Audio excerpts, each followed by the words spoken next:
dari kelompok 5 yang beranggotakan 4 orang. Saya Mutiara Islami. Saya Siska Milawati. Saya Koirunisha. Dan saya Muhammad Rizky. Dalam video ini, kami akan membahas mengenai dampak produk pangan hasil teknologi rekayasa genetika terhadap kehidupan manusia. Selamat menyaksikan!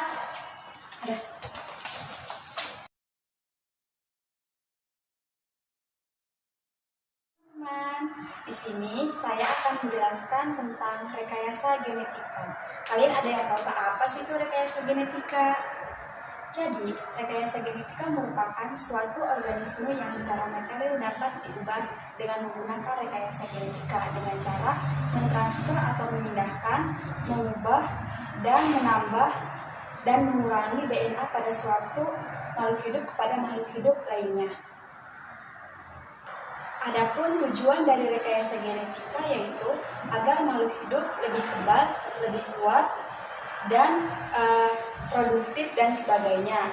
Bahkan dengan melakukan rekayasa genetika mampu menambahkan spesies yang baru atau subspesies yang baru bagi makhluk hidup lainnya.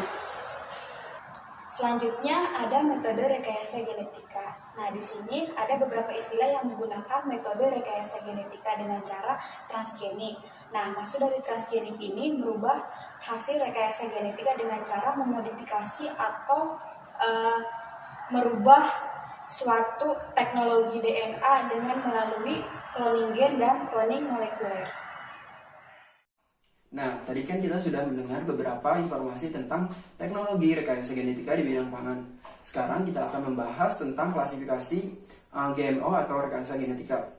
Di Amerika sana, mereka membagi tanaman transgenik atau hasil rekayasa genetika menjadi 4 kategori. Yang pertama, ada pest resistance.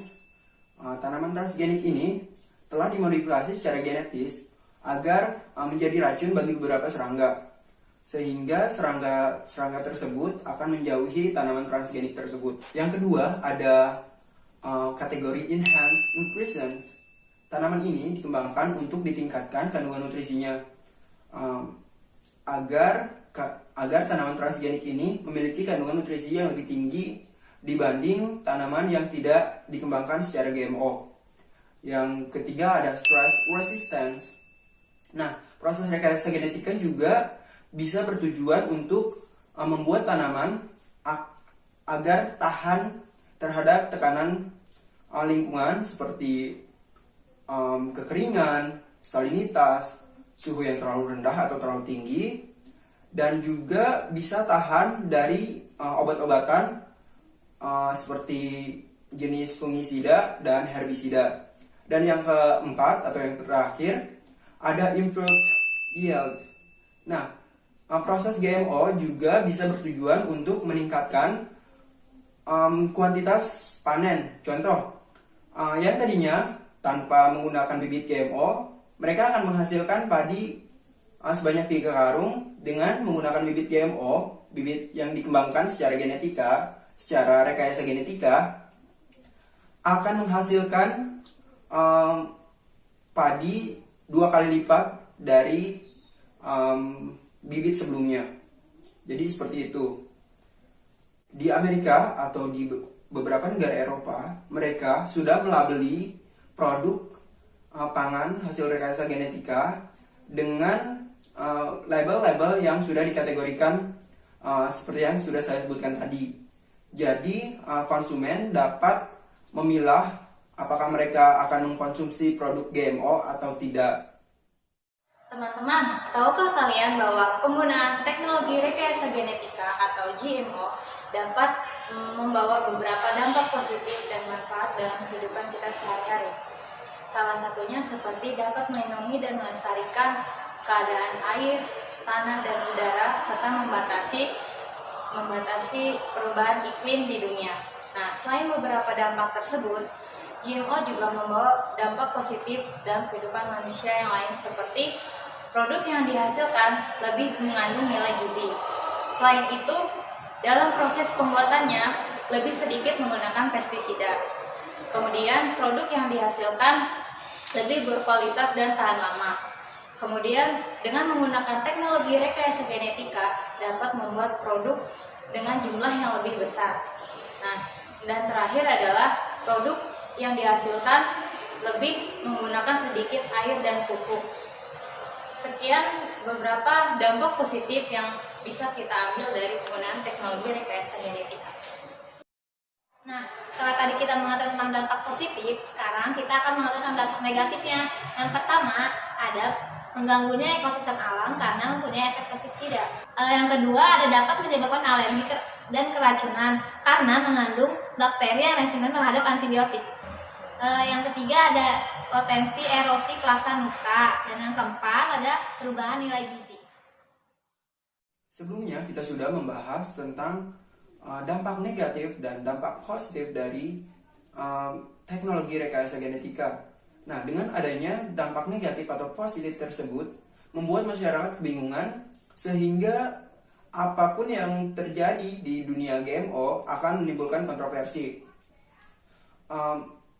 Kontroversi tersebut sedikit banyak membuat masyarakat terpecah menjadi dua. Yang pertama ada masyarakat yang pro akan GMO dan yang kedua ada masyarakat yang anti GMO. Masyarakat pro GMO mereka menganggap proses rekayasa genetika sangat memberikan banyak manfaat bagi kehidupan manusia, sedangkan masyarakat yang anti GMO menganggap produk GMO tersebut sangat berbahaya. Beberapa bahkan menganggap para pengembang GMO atau para ilmuwan menentang kehendak Tuhan karena sudah memainkan atau mengembangkan sesuatu yang sudah Tuhan ciptakan. Beberapa tahun yang lalu, masyarakat Indonesia dihebohkan dengan mencuatnya sebuah kasus suap yang melibatkan perusahaan multinasional yang bergerak di bidang GMO. Bahkan beberapa orang menjadi tersangka, sehingga di Indonesia sendiri produk GMO memiliki citra buruk di masyarakat. Perbedaan rekayasa genetika dengan non-GMO. Nah, yang pertama, identifikasi label produk. Jika memiliki 4 digit, maka produk tersebut ditanam secara biasa tanpa GMO. Dan yang kedua, identifikasi label produk. Jika memiliki 5 digit dengan dimulai dengan 9, maka tanaman tersebut bisa dikatakan sebagai produk tanaman organik. Dan yang ketiga, jika memiliki 5 digit dimulai dengan angka 8, maka produk tersebut dimodifikasi secara genetik. Teman-teman, tahukah kalian bahwa dalam kehidupan sehari-hari kita sering menjumpai contoh produk hasil rekayasa genetika? Nah, yang pertama ada contohnya semangka. Nah, di sini untuk semangka yang pertama kita lihat bahwa terdapat biji di dalam semangka. Kemudian kualitas produknya jauh lebih cepat busuk maupun rusak kondisinya. Sedangkan produk dari hasil rekayasa genetika yang ada di tangan kiri saya itu lebih kuat terhadap suhu ataupun cuaca, juga tidak mengandung biji di dalam buahnya. Seperti kualitasnya lebih tahan lama serta kondisinya masih lebih bagus ketimbang semangka yang ada bijinya. Dan yang kedua ada jagung. Ini yang saya pegang adalah jagung bukan hasil rekayasa genetika. Udah kelihatan busuknya. Dan yang ini ada yang udah hasil rekayasa genetika. Yang di sini bisa kita lihat di sini lebih tahan lama. Dan dalam segi rasa juga bisa dibedakan. Yang ini dalam yang sudah dihasil rekayasa genetika ini lebih manis dan yang ini tawar.